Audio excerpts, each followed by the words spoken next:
जो राधा राधा नाम जपता है ना, अपने आप उसकी वाणी मीठी हो जाती है, उसकी वाणी में कर्कशता खत्म हो जाती है, मधुर वाणी हो जाती है। क्यों? एक ये भी भाव है, आराध्य को जपते जपते जो साधक होता है वो आराध्य जैसा बन जाता है। श्री जी के जितने उपासक मिलेंगे ना आपको, बड़े सूधे साधे से मिलेंगे, भोले वाले से। बोलेंगे तो इतना सा बोले, कान लगा के सुनना पड़ेगा, भैया ये कह क्या रहे हैं। ठाकुर जी के उपासक ने थोड़े से चंट चालाक मिलेंगे,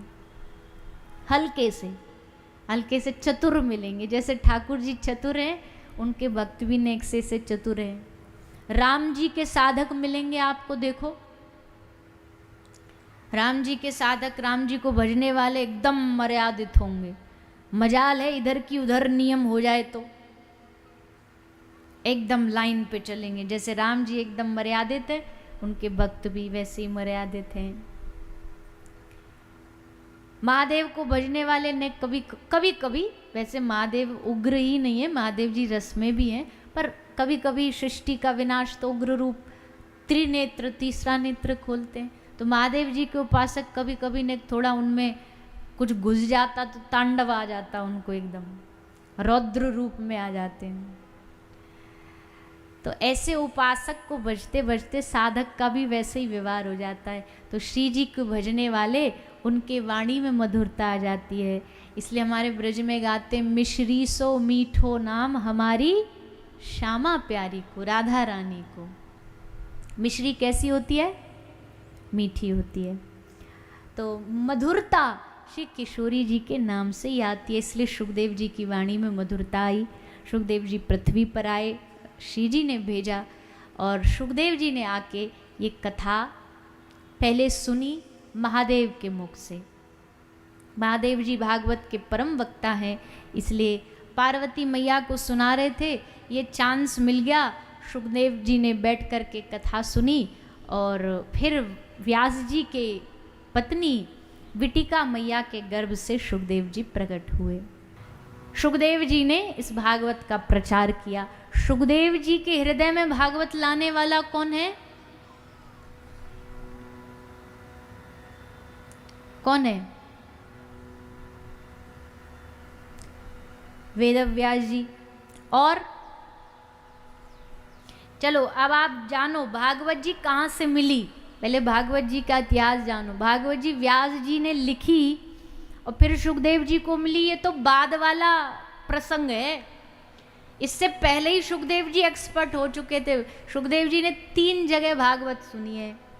कौन कौन सी जगह? व्यास जी वाली आप सब जानते हो।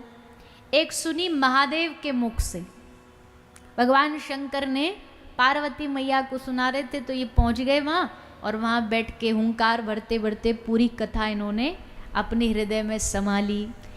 ये भी सेकंड टाइम है। व्यास जी से सुनी, थर्ड टाइम था। शंकर जी से सुनी तो दूसरा। पहली बार किससे सुनी?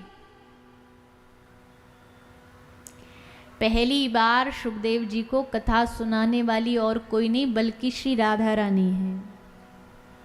राधा रानी ने सुखदेव जी को भागवत सुनाई है। मनगढ़ंत बात नहीं कह रहे हम, पुराण पढ़ लो, पद्म पुराण पढ़ लो, ब्रह्म वैवर्त पुराण पढ़ लो, स्कंद पुराण पढ़ लो। राधा रानी ने शुक को अपने हाथ पर बिठाया, एक एक भागवत का श्लोक हाथ में, एक एक बड़ा सुंदर अनार का एक एक दाना लेकर के सुखदेव जी के मुख में डालती और फिर एक श्लोक सुनाती, फिर एक मुख दाना डालती, फिर एक श्लोक सुनाती। यानी भागवत जी का उद्गम, जो लोग उंगली उठाते हैं कि भागवत में राधा रानी का नाम नहीं, सुन लो भैया, भागवत जी का उद्गम, भागवत गंगा का जो आरंभ है वो श्रीमती राधा रानी से ही हुआ है। इनसे ही भागवत बही है, वरना इस भागवत में इतना रस कहाँ से आया?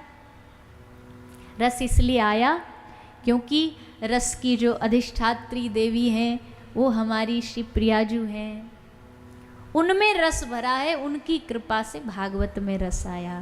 भवसागर से तारने वाली तो श्री राधा रानी ही हैं। कैसी हैं? वृषभान की किशोरी, सुनी गैया हूते भोरी।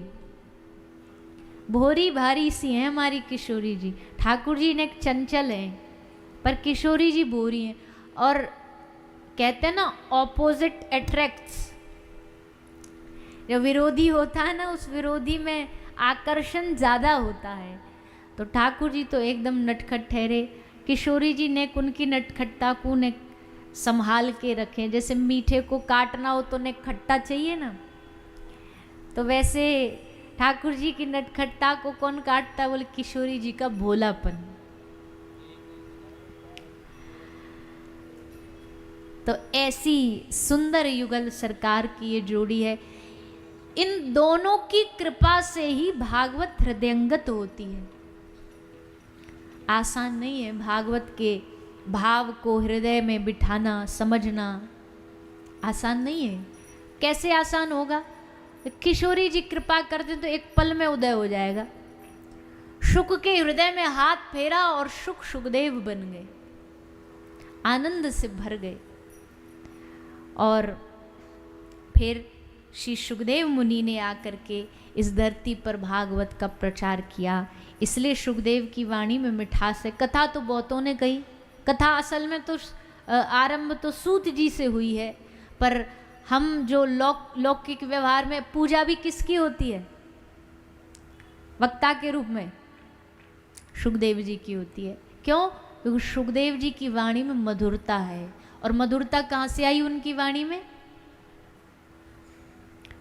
बोलिए ना। आप लोग जब तक ऐसे दोबारा नहीं बुलवाओ ना, बोलते नहीं। पर आज शायद पहला दिन है ना, थोड़े थोड़े से शर्मा रहे होंगे आपस में। पहले दिन जैसे नई बहू शर्माती है ना, वैसे। पर भैया यहाँ मत शर्माओ, यहाँ तो काहे के जाने करी शर्म। हाँ, तो यहाँ शर्माए तो फिर का शर्माए, खूब एकदम दिल खोल के बोलो। गलत भी बोल देंगे तो आपके थोड़ी ना कोई फेल हो रहे हो। जैसे स्कूल में तो गलत बोल दोगे नंबर कट जाएंगे, यहाँ कोई नंबर नहीं कट रहे।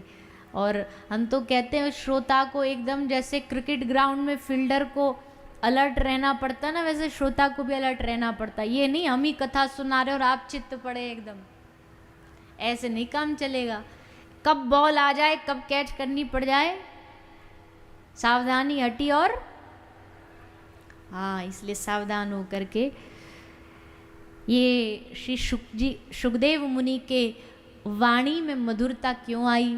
बोले सुखदेव जी बैठे बैठे दिन रात एक ही बात जपते हैं। क्या जपते हैं?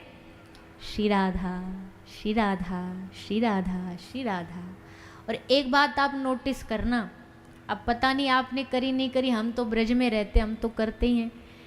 जो राधा राधा नाम जपता है ना, अपने आप उसकी वाणी मीठी हो जाती है, उसकी वाणी में कर्कशता खत्म हो जाती है, मधुर वाणी हो जाती है। क्यों? एक ये भी भाव है, आराध्य को जपते जपते जो साधक होता है वो आराध्य जैसा बन जाता है। श्री जी के जितने उपासक मिलेंगे ना, आपको बड़े सूधे साधे से मिलेंगे, भोले वाले से। बोलेंगे तो इतना सा बोले, कान लगा के सुनना पड़ेगा, भैया ये कह क्या रहे हैं। ठाकुर जी के उपासक ने थोड़े से चंट चालाक मिलेंगे, हल्के से चतुर मिलेंगे। जैसे ठाकुर जी चतुर हैं, उनके भक्त भी नेक से चतुर हैं। राम जी के साधक मिलेंगे आपको, देखो राम जी के साधक, राम जी को भजने वाले एकदम मर्यादित होंगे। मजाल है इधर की उधर नियम हो जाए तो एकदम लाइन पे चलेंगे। जैसे राम जी एकदम मर्यादित है, उनके भक्त भी वैसे ही मर्यादित हैं।